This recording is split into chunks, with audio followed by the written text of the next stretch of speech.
Hello, I'm Player State, and welcome to a new indie game video. Today, we're taking a look at the succession of changing kings.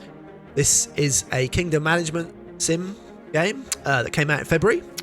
It's kind of got a bit of a Crusader Kings feel to it. Looks quite cool. Just want to say thank you to the developer for giving me access to a review copy. So let's jump in and take a look. Alright, we can name ourselves. Well, there's only one name we're going to go with there. Death Wish difficulty. No, I think we'll just go normal. In ancient chronicles covered with the dust of oblivion, 5 kings are mentioned, each of whom reigned for no more than 444 days. It's a bit abrupt. This was the exact amount of time needed for each contender to complete the path to coronation, a peculiar tradition rooted in the sacred texts. This period became known as the succession of changing kings. A once prosperous kingdom had withered into a decaying fiefdom. Fields that had yielded bountiful harvests were now overgrown with weeds. Trade caravans had all but vanished, and the finest of its people had abandoned their homeland in search of a better future. Few dared to hope that you, the last of an ancient dynasty, would succeed in breaking this vicious cycle. The wise patriarch went to the throne of light to pray for you. Before leaving, the patriarch vowed to return in exactly 444 days to preside over your coronation. Until then, you will remain a Dauphin, a mere shadow of a future king. As you ascended the throne, the sky above the castle was gray and gloomy. Doubt swirled around you, denser than the clouds overhead. But somewhere in the depth of your mind, a thought flickered. Your fate has not been sealed yet. Time loomed over you like an unrelenting weight. But one chance remained. The only chance to prove that you were more than just another failure on the throne, to show that you were the one who could restore the light and glory of the kingdom. Break the succession of changing kings at any cost. Survive to be crowned king. Bit of a weird intonation there. The hall was cloaked in dim light, with the flickering glow of the fireplace casting long shadows on the walls, lending the surroundings an air of mystery. You stood by the massive window, gazing out at the distant hills. Your thoughts drifted between past and future, fears and hopes intertwining. Faint footsteps echoed in the corridor, the heavy door opened soundlessly, and Adrian the Holloway entered the room. Of course, you had heard of him. His silver hair and trimmed beard gave him the appearance of a wise figure from ancient legends. Not quite what it The says there. steward paused at the threshold, regarding you with a look of respect tinged with subtle sorrow. "Your Grace," he began softly, his voice smooth and warm like velvet spreading through the room. "Allow me to offer my congratulations on your ascension to the throne. I am Adrian I. Holloway, your steward and henceforth your loyal servant. I am here to assist you in this trying hour." Alright, let's go. Oh man, let's just... A faint, barely perceptible smile flicked. I can go fast. How fast can it go? 2 times. Across Adrian's lips as he gestured. That's quite funny. Let's read this because that guy's goes quite slowly. A faint, barely perceptible smile flickered across Adrian's lips as he gestured towards the table where a map of the kingdom lay spread out. "Let us start with the fundamentals," he began. "Here on this map are all the lands of our kingdom. Every region, every village, every forest, and every river. This is your kingdom, and you must know it as well as the back of your hand." Adrian's long, graceful fingers glided over the map, bringing its features to life with each motion.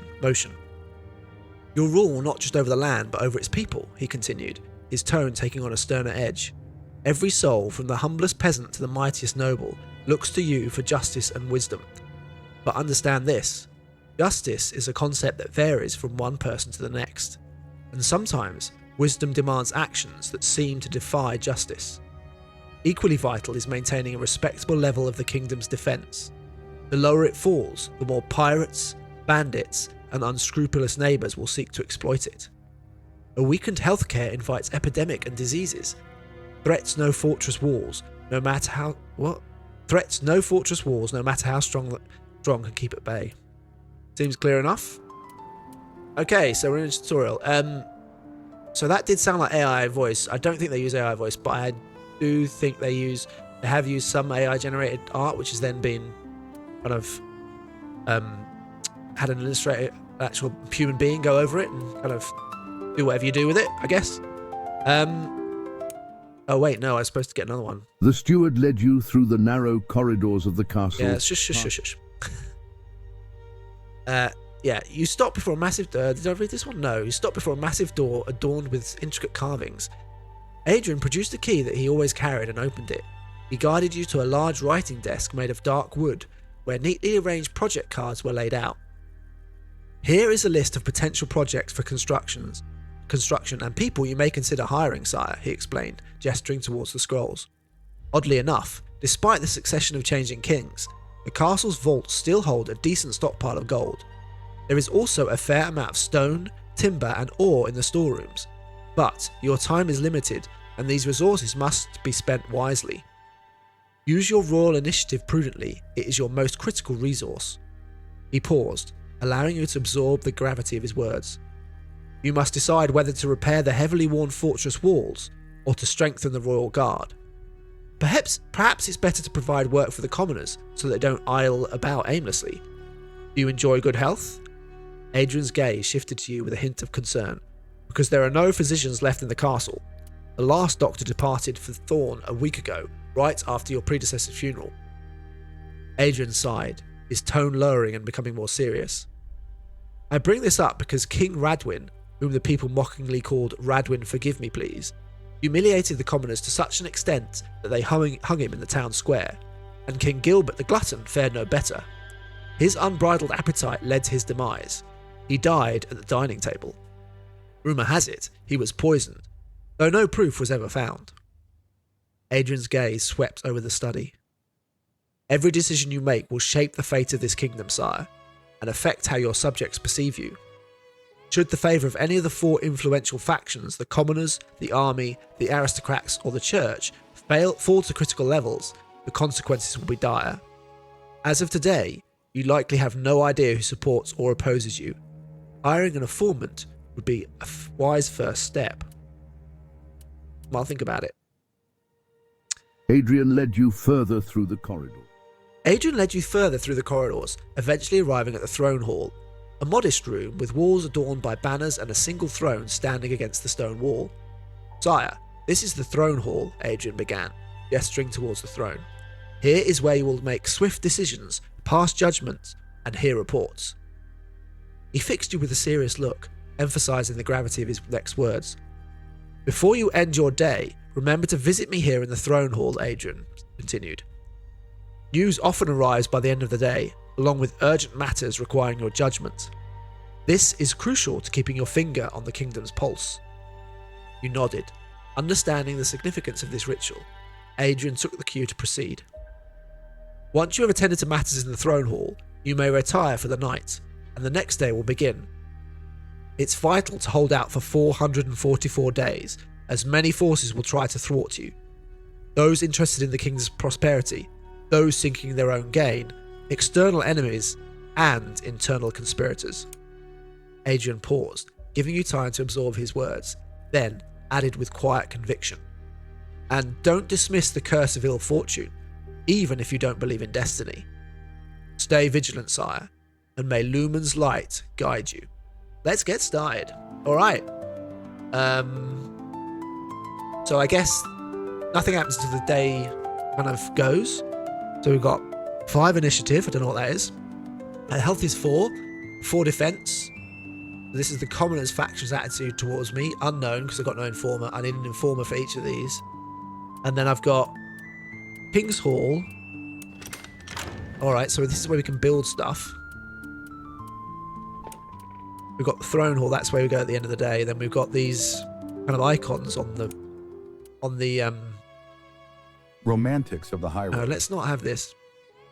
So these are kind of events, I guess, that we have to go through. Romantics of the High Road. Between the dense ancient pines of the Veridor forest, rarely traversed by man, lay 2 roads. The southwestern route, tenuously controlled by the garrison of Castle Canehard, led to Dalang. The southeastern route, passing through fields and hamlets, remained defenceless against the bandits who had long claimed the forest as their own. These scoundrels preyed solely on merchants and tax collectors. Their raids were infrequent enough that no serious effort had been made to eliminate them, but the harm they caused was becoming increasingly apparent. Finding them would not be easy. Even with the entire army mobilised, it would take months to comb through the hundreds of hectares of impassable forest. Local guards suspected that the peasants were protecting the bandits in exchange for small handouts.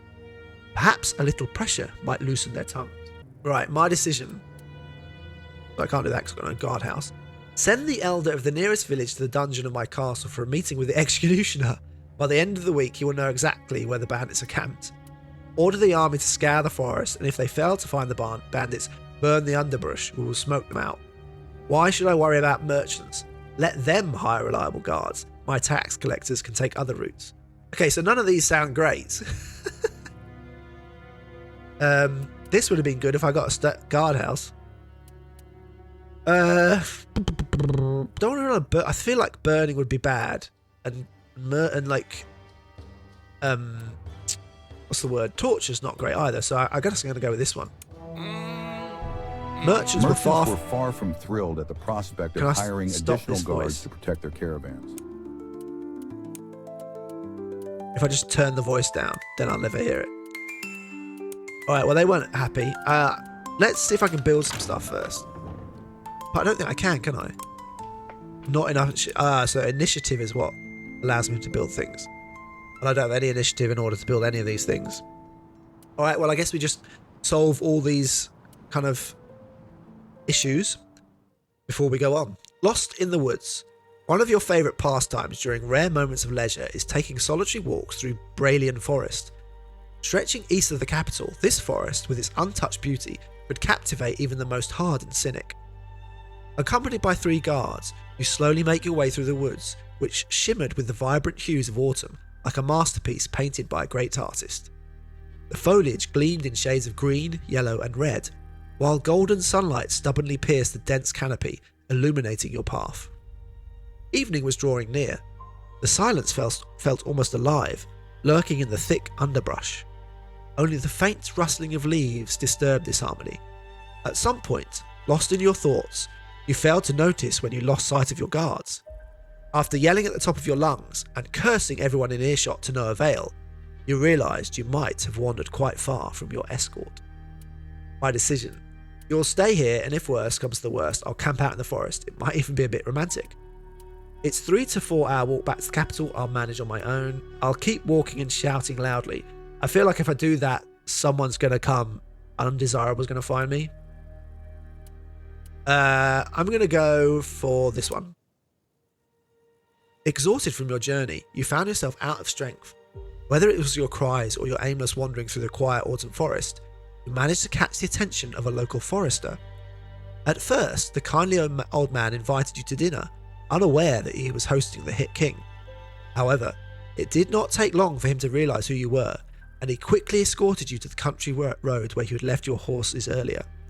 Your Majesty, you are very lucky you did not encounter any wolves. In autumn, wolves are active hunters, storing fat to prepare for the winter. This can make them more aggressive and active in their search for food. They leave me alone, though because I'll feed them. The forester concluded with a word of advice before departing. You spurred your horse and headed back to Velendor. Your decision. I cannot wait to take a hot bath and head to bed. Nothing inspires work more than a good adventure. Tomorrow you'll be ready for new challenges. Oh, and someone should be sent to find those guards. I got one, what's it called? 1 initiative. Oh, I can only choose a few events a day. I see. So how do I know which ones to do? The butler's advice. The butler catches you poring over documents belonging to your predecessors, previous dauphins. Most of what you've read today could only be described as drivel, such as Gilbert the Glutton's 76 donut recipes or Magnus the Heretic's annotated chess games. However, a significant portion was penned by Sigurus the Recluse, perhaps the most accomplished of the changing kings. He was only 4 days shy of coronation. You stretched lazily, allowing your still young bones to creak like those of an elder. Your Majesty, Adrian I. Holloway begins, his tone reverent but firm. May I offer some advice? Everyone is eagerly awaiting a sign of your favour. Countess Ilvinchil, Holy Father Lumiel, and General Barbarian have already arrived in the capital. It is widely believed that the first audience granted by a new ruler signals where their loyalties will lie. You recall your conversation with the butler yesterday and decide to probe further. And if my majesty were to show favour to the common folk, who should I meet with? For a moment, the all-knowing Adrian freezes, caught off guard. Then he recovers and answers, "Sir, that is somewhat unconventional, as the common folk have no formal representative. However, I suppose you could forego meeting the 3 high-ranking figures and instead visit the nearby village. Such an act would send a very clear message." Alright, so are we going to do the Countess? Are we going to meet General Bardarian, because we think army's important? I would also welcome a bottle of wine. Meet the church, go to the village, or just snub everybody?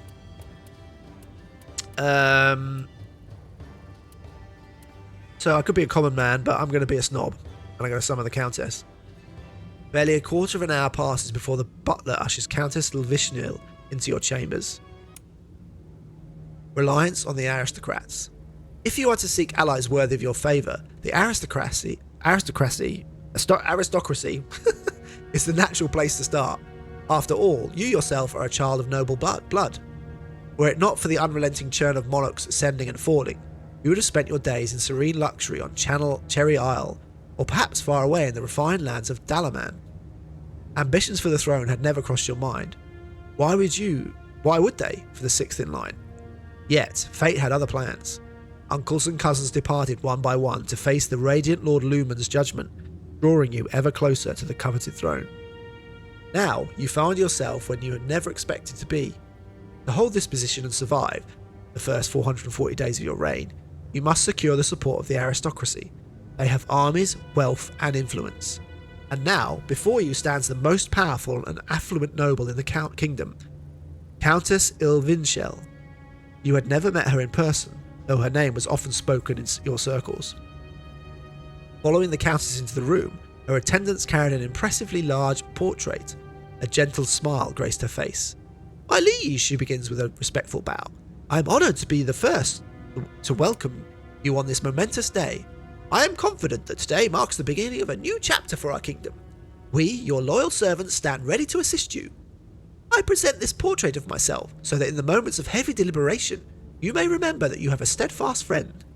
Additionally, the aristocracy will fund the restoration of one of the capital's landmarks as a token of our support, personally for you."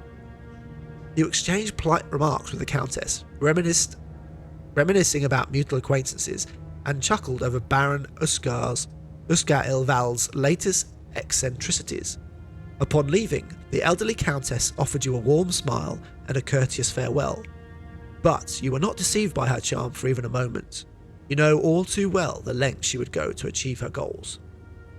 Yeah, bring me a painting of yourself. Think highly of yourself, don't you? Well, fine. What is it that the aristocrats have decided to rebuild in this dump that is mistakenly called the capital? All the skilled builders had fled over the past years from this struggling kingdom. The aristocracy invested considerable effort and resources to assemble a new team of craftsmen, the Masonry Guild. Masonry Guild. Building for the ages takes more than skill. It takes the expertise of the Masons Guild, who work with the strongest materials and steady hands. 10% discount on building constructions and hiring costs.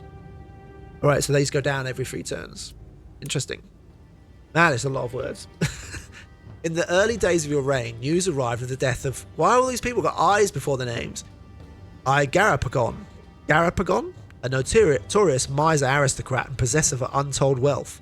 His name was synonymous with greed and hoarding, and even in his final days he remained true to his principles. Having no direct heirs, his many relatives eagerly waited the chance to claim the vast fortune hidden within the depths of his desolate mansion. However, Garapagon's will provided a fitting epitaph to his life of stinginess. In his final decree, he ordered, my wealth shall go to no one, bury it with me.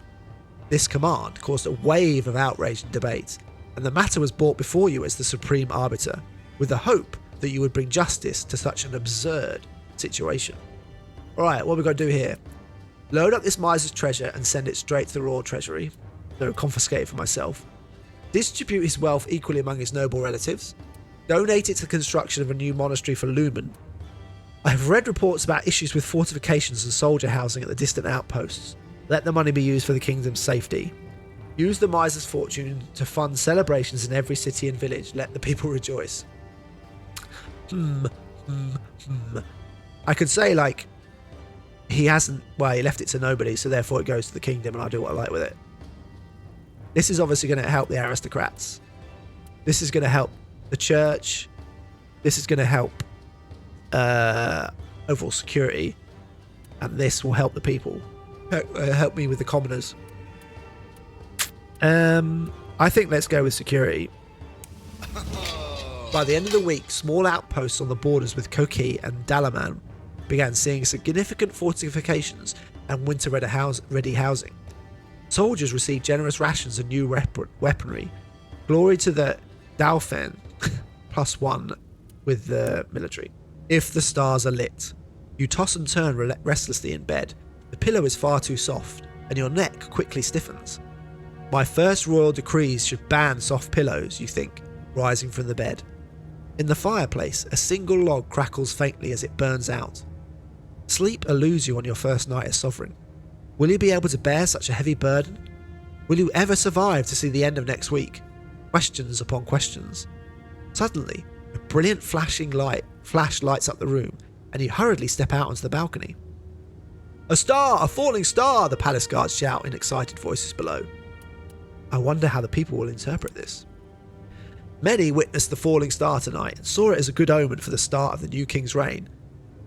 However, there were also those who believed this reign would be as brilliant and fleeting as the star's descent. That's all for today. Come back tomorrow. Alright, that's my thing. End your turn. What's it? Yeah, I can't afford anything. I'm up to 6. Before retiring for the night, you receive the daily summary from your butler. +4 money, basically. And we've got the Mason's Guild. Alright, so it would have been nice if they said you could only pick certain ones of these. So you got Noble one for this one. I don't know what this one means. This one will be to do with army. And this one to be to do with the commoners. And we have 10 initiative. Oh, we got one down here as well. We could build the forge. What's the forge? In the forge, where the hammer's ring never ceases, weapons for the army and tools for peaceful labour are born. Every nail, every sword, and every link of chainmail is tested for strength in the hands of master craftsmen. So I get 1 to my health and 1 to the army. I could also employ some people. Armourer. 1 initiative every 3 turns. The armourer's workshop hums with the rhythm of hammer blowing on the hot metal. Here, skilled hands forge weapons and armour that will hold strong in fierce battles. Herbalist gives me +2 to health, +2 to commoners. I lose an initiative. Fencing instructor. Not enough initiative. Okay, so armour or herbalist. I kind of want... if I was building something, I'd want something that gives me a buff over time. So this will... And also do some other things. Granary. Okay. What do we want to do? I need to... How do I get an informant, man? I guess once the tavern's open. Right. So we know we've done well with them and with them, although we could have lost it by stealing the money away. Let's try and do some commoners. Trapped in the snow. Of all the fortresses in your kingdom, you liked Okor the least. On one side, it was battered by the cold winds of the dark ocean, and on the other, it was hemmed in by the Satir Mountains, perched in a narrow isthmus.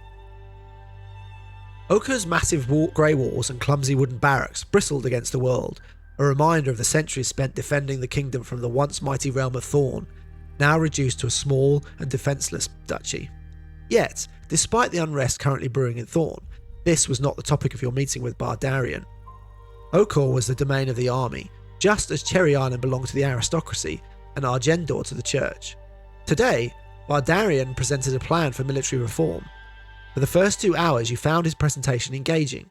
The head of your army is far more animated than, say, Holy Father Lumiel or Countess Vinchel. As the endless numbers and statistics piled up, your eyelids grew heavy and your yawns became so obvious that even the seasoned general could not fail to notice. The awkward moment was interrupted by a messenger bursting into the council chamber with urgent news. In the Satir Mountains at the Caridian crossroads, a large caravan from Tokyo had become trapped in the snowstorm. Typically, merchants from this country transported their goods through Thorn, crossing the bridge over the chasm to Okor, or, less often, via routes near the Reinhard fortress. However, the unrest in Thorn and the bandits' activity in the forest near Reinhard had led them to choose what they believed was a safer path. Their wagons and carts carried valuable goods, sturdy armour for the army, spices and honey for the aristocracy, and unfinished jewellery intended for the church's religious trinkets. A decision was needed immediately. Without help, the caravan would likely freeze in the mountains. Bardarian, I entrust you with the task of rescuing the merchants and their cargo. Do not let me down. I will personally lead the rescue of these hapless traders, saddle my strongest horse and gather a company of brave souls. I will not risk lives, let alone my own, for the folly and lack of foresight. Bardarian, off you go, mate. The general bowed and left to assemble his troops. Bardarian had previously mentioned that the army dislikes being used for tasks unrelated to war or the kingdom's defence, but in this case he remained silent, likely because he was personally invested in ensuring the caravan's safe arrival. However, the mission was far from easy. Winter was already in full force in the mountains, and by the time the frostbitten troops arrived, the caravan's merchants were barely holding on. There were no fatalities, but the harsh conditions left dozens of soldiers with frostbitten hands and feet, rendering them unfit for battle. Well, more than unfit for battle, man. So we lost some of our health and favour, but we got favour with the church, favour with the aristocracy, and 3 of this initiative. Alright, one more event, and then I'm going to stop the video, I think. This one, I don't know what this means, but let's go for this one. Twist of the wrist and a bit of trickery. You travel back to the castle under a winding country road that snakes between rolling green hills and dense leafy forests. The main trade route, usually bustling with merchants and life, has been rendered impassable by recent rains, forcing your entourage to take a detour. The sun dips low on the horizon, casting long shadows across the path. Suddenly, up ahead, you spot a gathering of people. They've formed a circle and laughter and applause echo from its centre. As you approach, you see a magician clad in a long hooded cloak, deftly juggling before pulling vibrant flowers out of thin air, as if by magic. Troy, son of Gishbar, at your service, he announces with a graceful bow, meeting your gaze. His voice brims with energy and an almost otherworldly charisma that makes you instinctively want to trust this peculiar fellow. You decide to stop and watch the performance. Your companions gather around you, forming a semicircle so you can enjoy the spectacle. Noticing you among the audience, Troy begins his act. First, he pulls a white dove from his empty sleeve. The bird soars skyward, drawing gasps of wonder from the crowd. Then, he conjures coins from the air, expertly flipping them from hand to hand before they vanish as suddenly as they appeared. His movements are swift and precise, every gesture honed by years of practice. Enchanted by the magician's craft, you don't immediately realise that your small travel pouch containing your money has disappeared. It's only after the performance ends, as the crowd begins to disperse and you prepare to continue your journey, that you notice the loss. My coin pouch, you mutter, glancing around. Your guards immediately begin searching for the suspicious magician, but the nimble wizard has already vanished into the crowd, leaving behind only the memory of his mesmerising show. Just a bit of money, to hell with him. You continue your journey and soon forget about this silly incident. There we go, we're done. I guess we go to the throne room. The maze to nowhere. You stumble upon a massive cobweb-covered portrait of your great-great-great-great-grandfather, Tartagan the Builder, in one of the castle's far corners. Family legends claim that he was the one who completely rebuilt the capital and the royal fortress. Overcome with a sudden wave of gratitude towards your noble ancestor, you order the portrait cleaned and hung in a more prominent place. However, the servants discover a hidden entrance to a dark underground passage behind it. Will you send someone to explore it, descend yourself, or leave the secrets untouched? Gather a group of adventurous explorers to search the ancient passage. Who knows what they might find? I will descend myself and search for valuables, put the portrait back and seal the hole. Send in the lackeys. Someone called Indiana and his group of companions claim to have been exploring the tombs of ancient kings long before your majesty was even born. This time, however, they find nothing of value, only spiders and bat droppings. Nevertheless, they charge as if they had discovered a diamond the size of a fist. That's annoying. Got another one. Silver lining. You sit in the throne hall, watching the play of light reflecting through the stained glass windows, when a group of peasants and a noble aristocrat appear before you. Their faces are tense and anxious, and you realise that you're about to make another difficult decision. When were they ever easy?